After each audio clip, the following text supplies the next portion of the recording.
I'm Aaron Porras, and thanks for joining us from our studios in Israel. Coming up in today's newscast, Israel may be forming an unlikely alliance with Saudi Arabia.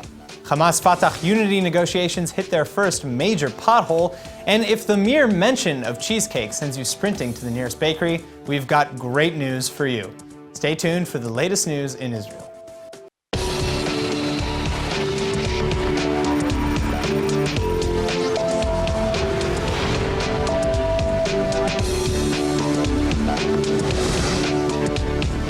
The sudden and shocking rift between Saudi Arabia and Lebanon continues to escalate, threatening a new Middle East war that would involve Iran and Hezbollah as well.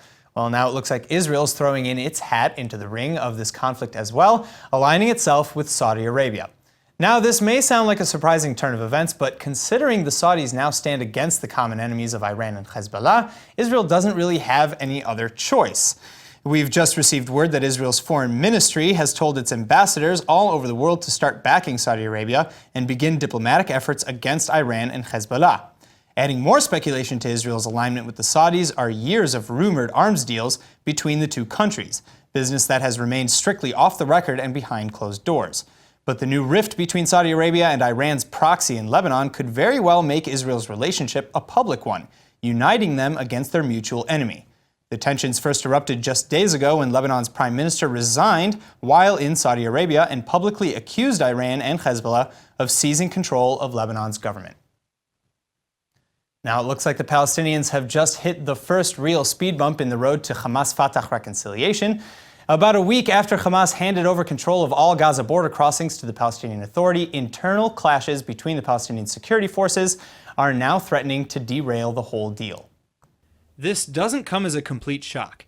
The complicated ordeal of transferring responsibility from Hamas to the PA was never going to happen overnight. But things took an aggressive turn shortly after the first exchange of power took place.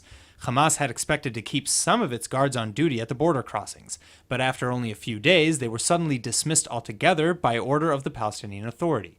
The overlapping of jurisdiction is more complicated by the fact that hundreds of Hamas's police forces are still on patrol in the area, jobs that the PA is also trying to either absorb or cut altogether.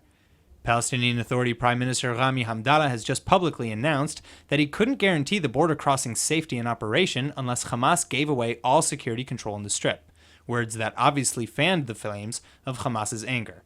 And since the Rafah border crossing with Egypt can't function until this issue is resolved, sadly, it's the ordinary citizens of Gaza who again stand to suffer the most from this internal squabbling. Israeli President Rivlin is now in Spain and has appealed to the Spanish Prime Minister to reject the BDS boycott against Israel. But it's Rivlin's statement about one Spain that seems to have ignited controversy, words that apparently align Israel against Catalonia's bid for independence. Unlike most of the world's nations, Israel has remained mostly neutral until now regarding the Catalan bid for independence from Spain. But Israel was actually expected to support an independent Catalonia, considering Spain's history of harsh Israel criticism and Catalonia's largely pro-Israel numbers. But President Rivlin's recent choice of words with Spain's prime minister gives a hint at what course the country will take. Quote, "Spain is one country for us, and the problems it faces these days are internal," end quote. After hearing these comments, many believe Rivlin has offered Israel's support to the Spanish government in exchange for Spain standing up to the international BDS campaigns against the Jewish state.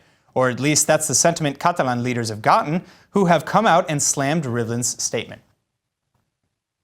A leaked recording of former United States Secretary of State John Kerry has just offered some blunt insight into the former United States administration's perception of the Israeli-Palestinian conflict. In the tape, Kerry can be heard blaming the Israeli leadership for rejecting a two-state solution and praising the Palestinians for, quote, nonviolence. As the former United States Secretary of State, Kerry spent years trying to broker a new round of peace talks between Israel and the Palestinians. Things fell apart completely in 2014, though a secret meeting did finally come together in 2016 between Egypt, Jordan, and the Israeli Prime Minister Netanyahu.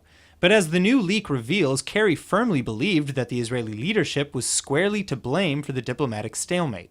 In fact, even at the height of 2015's knife intifada, which saw at least 166 stabbing attacks on Israelis by Palestinian terrorists, Kerry praised what he called Palestinian commitment to nonviolence. Kerry went on to say, quote, "This is overlooked by the general Israeli population because it's not a topic of discussion. Why? Because the majority of the cabinet in the Israeli government has publicly declared they are not ever for a Palestinian state, end quote. Prime Minister Netanyahu's office, in response to the tapes, said it's unfortunate that John Kerry still just doesn't get it. Now, one of the biggest issues plaguing the young working class in Israel is the housing crisis. For years, available housing has declined and prices have skyrocketed, all while the average salary has fallen behind. This imbalance has already forced hundreds of thousands of Israelis to simply pick up and leave. Here in the studio with me is Amir Livni, a senior consultant at Man Properties, to outline an amazing opportunity to hopefully solve this mess. Thank you very much for coming in. Thanks for having me. So my first question to you is, let's start with the people. Why is it a terrible thing when all these people are leaving the country? Well, we're going to have a brain drain where we're already experiencing difficulty in finding skilled labor for high tech. There are too many opportunities and not enough jobs. And it's also sad to be seeing the talent leave simply because they can get better opportunities abroad. And one of the big reasons, like you mentioned, is the housing issue. Apartment today, an average one would cost about 150 months' salary, which makes it one of the highest in OECD, and making that unaffordable for most people. Yeah, I read today that the cost of living in Israel is 14% higher than it is in the United States, which is incredible. Yeah. So, what is your proposal to solve this issue? So we at Man Properties, who are the largest real estate consultants in Israel, we're the affiliates of CBRE, which is a global organization. It's the largest commercial real estate research brokerage investment firm in the world. We do a lot of research on the field, and what we're seeing is a global trend, and that trend is converting old office buildings into residential. We're seeing this in Berlin, in England, in Hong Kong, converted 1,400 buildings. So there is a trend where they're taking buildings that have passed their prime, aren't giving returns, are vacant or nearly vacant, and they're rehabilitating them to create this new demand, which is the residential, which is happening in any main CBD. So first of all, I want to know what is the success of those other cities that you've mentioned, Berlin and so New York, they're successful. What's successful about this is that it's not a permanent solution and it doesn't solve everything, but it does give immediate results. To convert an existing office building, it has some structural requirements, but it's pretty simple in the year or two to convert a full office building to residential. So it gives immediate solutions. So, but is that cost effective if it's not a long-term solution? It's cost effective. What I'm saying, it's not a long-term solution, is it won't solve everything. If we're looking at an office building of about 20,000 square meters, you can probably divide into 50 square meter apartments. You get 400 apartments in that building. So, we can see immediately 200,000 square meters of office buildings standing still in Tel Aviv. That means 4,000 apartments can come available in a year. That's incredible. All right. So, currently the market shows that the average 1 to 2 bedroom apartment lists at around 2,500 to 4,000 shekels in rent per month. Correct. Now, what variables need to be included when we're talking about price, and would this be a reduced price from that? Would it reduce the cost? I don't think it will be cheaper because a lot of these locations are in good locations. They are in CBD Tel Aviv. Some of them have ocean views. They're just older buildings that are dilapidated and not being used to their full potential. So here's an opportunity where if we subdivide it into 50 square meters and we make regulation where you cannot subdivide and then join apartments where you start then tapping into the luxury market, then we can secure a space for younger people, young families, to have a space where they could arguably have affordable rent or buy. All right. Well, Amir Livni, thank you so much for coming back in, and thank you for this proposal. It's an amazing idea. Thank you. Thanks very much. All right, now by now it's pretty well known that Israeli tech firms are behind some of the coolest features in Apple's latest iPhones. Well, as it turns out, even Apple might not have properly given credit where credit is due. An Israeli startup just sued Apple, accusing the tech giant of infringing on 4 of its patents for smartphone cameras. The Tel Aviv-based startup Core Photonics has been pioneering cutting-edge camera optics for smartphones for 5 years now, and apparently reached out to Apple some time ago during development of the iPhone 7 Plus and 8 Plus. According to the lawsuit, Apple was initially positive about licensing 4 patents from the company, 2 for a mini telephoto lens, 1 for a dual aperture zoom, and 1 for a high-res multi-aperture system. Features that highlight the excellent cameras on the new iPhone just released a few weeks ago. However, the lawsuit points out that Apple's negotiations to properly secure the patents fell apart at some point, resulting in 4 patent infringements. There's no word yet on how much the lawsuit will seek in terms of damages, but by the time this all gets sorted out, we'll probably have iPhone 20s. If the name of Knesset member Oren Chazan sounds familiar, that's probably because he makes headlines a lot. The Likud MK has been the center of controversy for all kinds of assault, drug, and even criminal allegations, and now in the middle of a Knesset meeting, he's just called his fellow lawmaker too ugly to even be a prostitute. Chazan has come under fire for similar outbursts that many have called chauvinist, to say the least. But this latest insult during an open government discussion is for some tantamount to sexual assault. Tempers got charged during a discussion between Chazan and Kulanu MK Rachel Azaria, at which time Chazan shouted that, quote, he could teach her a thing or two. Azaria fired back that she could do without Chazan's areas of expertise in casinos and pimping, a reference to his shady pre-government career. Seemingly to the pimping comment, Chazan then replied that he'd happily hook her up with an application, though he, quote, didn't think anyone would ever look at her. Chazan has been reprimanded several times by the Knesset for insulting female members in the past and was recently also indicted for assaulting a public official. Now, it's not always easy to find a path in life, and sometimes society can make it much harder. Well, my next guest is artist Daniela Paz, who joins us to talk about her struggles that she documents in her soon-to-be-released book, River Blessings. Thank you very much for coming in and joining me. All right, so my first question to you is, what is the struggle that you're discussing in your book? When I was born an artist. I was very curious, and I always say the truth, and people didn't like it so much. So when I was 6 or 7, I went to a regular school, and then my parents sent me also to a high school, a regular high school. And I didn't want to go there because I wanted to be an artist. I wanted to paint.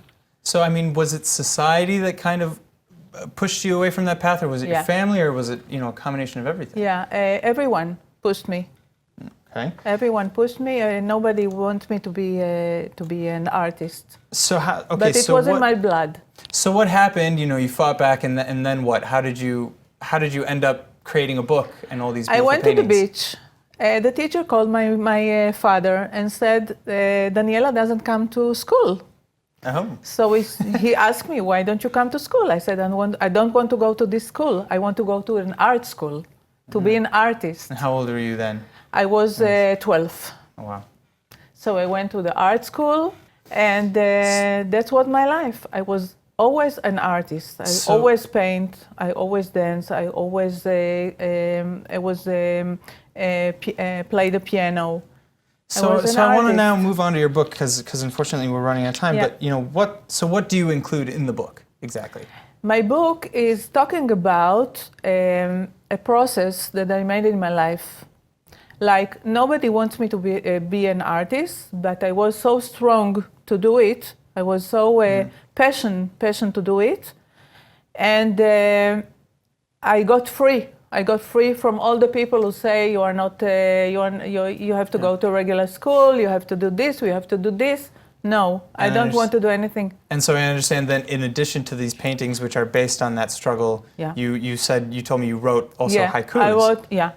I was painting 16 paintings, and then I was writing songs, small songs. Somebody saw my songs.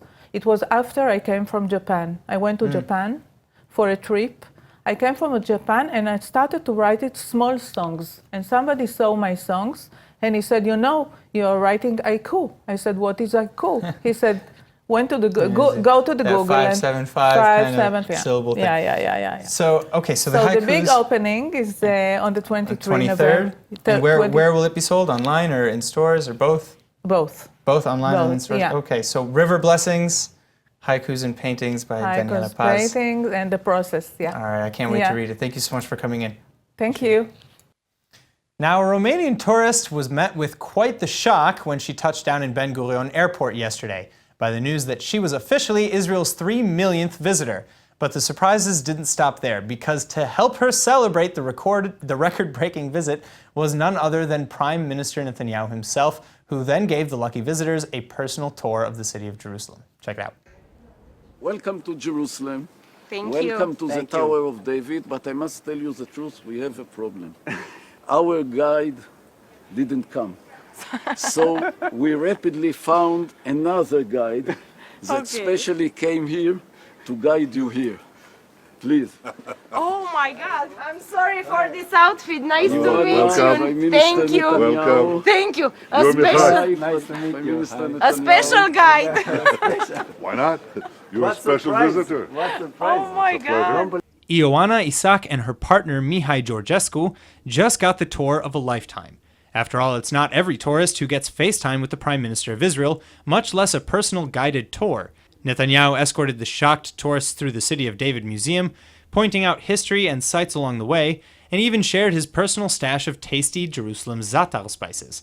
But this tour was just one surprise in a huge celebration that began the moment the pair's plane landed in the airport. The couple also got their own limo ride to a luxury penthouse at the Dead Sea, a helicopter tour of the country, a sunset tour along Tel Aviv's boardwalk, and even a gourmet dinner by world-renowned Israeli chef Nir Zouk in his private home. And because this year marks the biggest growth in Israeli tourism to date, clearly everyone has reasons to celebrate. All right, now, as if the Holy Land needed any more sweets to be added to their coffee breaks, the American Cheesecake Factory will now sell their deliciousness in the Holy Land, and you definitely don't want to miss out. ILTV's Emmanuel Kadosh is here with the scoop.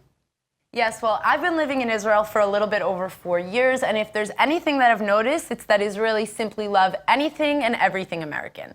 And while there's amazing cheesecake right here, cheesecake is not an exception to the rule. Plus, the Cheesecake Factory really does have some of the world's best cheesecakes in the world. So now Israeli cafe chain Cafe Saadi is bringing the US-based chain's famous eats to the Holy Land. And I'll tell you a little bit more in my report. CEO of Cafe Saadi, Dan David, told the Jerusalem Post that 12 varieties of the Cheesecake Factory's cheesecakes are already for sale in the Holy Land. The cafe chain has 3 stores located in the north, one in Nazareth, one in Skanin, and one in Kfar Baruch. David said they brought the classic chocolate, dulce de leche, my favorite red velvet, strawberry, blueberry, and mousse cakes, among others. It's just so unfortunate that you have to buy the whole cake itself and not just pieces. Now, I know some people will be disappointed if they live far away from Cafe Saadi, but it's been reported that the company will be expanding soon. I mean, the Cheesecake Factory itself is known to offer more than 30 types of cheesecakes, so I'm pretty much just waiting for all of those. Today, Israel is seen as a world leader in high-tech, agriculture, scientific study, and way more. But it was a long road to success, and it took a lot of help. So we now turn to a message on Israel bonds given by the president and CEO of the Development Corporation for Israel / Israel Bonds himself, Israel Maimon. Mr. Maimon, it's a pleasure to be here with you. So let's start with your origin. What do you believe was the path that brought you to where you're here today at Israel Bonds? So I was fortunate to work with 2 of the founding fathers of the State of Israel. I was cabinet secretary while Ariel Sharon was prime minister. I worked with our late president Shimon Peres when he was a minister, and then when he was president. So with these 2 legendary leaders of the State of Israel,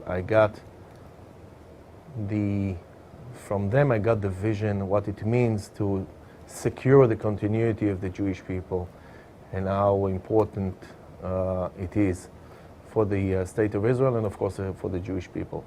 Just working next to them, sitting actually in the government meetings, on my right side Sharon, on my left side Shimon Peres, just sitting next to them, hearing their opinions, visions, thoughts, see them take decisions, that when they took those decisions, they put all together their considerations. I think that it gives me a lot of lead to the importance of, the continuation of the Jewish people and to the strengthening the State of Israel. How impactful on the Israeli economy are Israel Bonds? Israel Bonds was established in 1951, and from its inception, Israel Bonds sold $40 billion. It's $40 billion that were transferred to the development of the State of Israel. And I'm sure the audience that watches us now, the viewers, when they are visiting Israel, they see how much Israel is so different than in the 50s, in the 60s, in the 70s. So I believe that a substantial amount of that is because of Israel bond. Of course, it's not only that, it's about what Israel has done for its economy, contribution that came from the Jewish people, but Israel bond was a tremendous tool in developing the economy of the State of Israel. And Israel bonds and the State of Israel didn't default. We paid the interest, we paid the principal, and we see the result now in Israel. You're all welcome to come and see it. Who is the typical Israel bonds investor? So I think if I need to characterize the individual that is buying Israel bond, I think it's a combination. First, love to the State of Israel, love for the Jewish people. When someone is connected to the State of Israel and wants to strengthen it, he is not only a contributor, he is also investing. So first of all, it's the love for Israel. And second, it's a great investment. So it's a combination of people that, from one hand, want to show their support in the State of Israel, and the second, they want a good investment. So Israel bonds is today a global $40 billion success story. Tell me a bit about that. Israel bonds was established by our first Prime Minister, David Ben-Gurion, in New York for the United States. But since then, since we saw the success, and Ben-Gurion saw the success, we knew that there is a great potential with the other Jews that are spread all around the world. So Israel bond is active also in Central and South America. We have offices in Brazil and Mexico. We are operating in Canada. The community in Canada is a warm Zionist, very connected community over there. And we are also active in Europe. We have offices in Paris, in Germany, in London. And I believe that we'll in the coming future, we'll open more offices in Latin America. So you just celebrated your first anniversary in office. Tell us a little bit about what you've achieved so far and what is your vision for the future of Israel bonds? So my vision is to really work very hard in order to attract the next generation to be active with Israel bonds. It starts with a $36 of investment, but eventually those investors that are buying now $1 million were once 18-year-old. And this is exactly what we need to do. So this is one. And second, although we are very successful in reaching to the Jewish communities, we still are not reaching to all the Jewish population, and I want to expand. We are ending each year with something like 60 to 70,000 purchasers, bondholders, but we can do much better. And if we'll do better, we just make individuals connected to the State of Israel by investing. Thank you very much. It was a pleasure talking to you. Thank you. Enroll in eTeacher's online Hebrew courses and quickly discover that it creates the deepest connection to Israel that you could ever imagine. And now for our Hebrew word of the day. We're all pretty excited to be getting our very own Cheesecake Factory treats right here in the Holy Land. So that's why today we're talking about ugat gvina, or cheesecake. Now I can hear your tummies rumbling already. I mean, how could they not? We're talking about the combination of the smoothness of gvina, or cheese, with the sinfulness of uga, or cake. Amazing. And while the exact location of the very best ugat gvina is a bit of a debate, I think that in general we can at least all agree that in the world of pastries, ugat gvina is tough to top, especially with, just like a little bit of raspberry sauce on top. It's like the best. All right, now some of you might be disagreeing with me right about now on the greatness of ugat gvina. Maybe you're vegan or lactose intolerant, but to this I say that there are vegan options, which in my experience are still pretty amazing. And then there are those of you who are saying, I just don't like cheesecake. Well, have you tried them all? So there. All right, now let's go ahead and take a look at the weather forecast. Tonight should be clear to partly cloudy with a drop in temperatures to a low of about 63 or 17 degrees Celsius. Tomorrow you can expect little to no change in temperatures, partly cloudy skies, and a high of roughly 76 or 24 degrees Celsius. All right, that's it for today's news. Today's exchange rate is 3.51 shekels to the American dollar. Remember to sign up for our daily newsletter at iltv.tv. I'm Aaron Porras, and thank you for watching.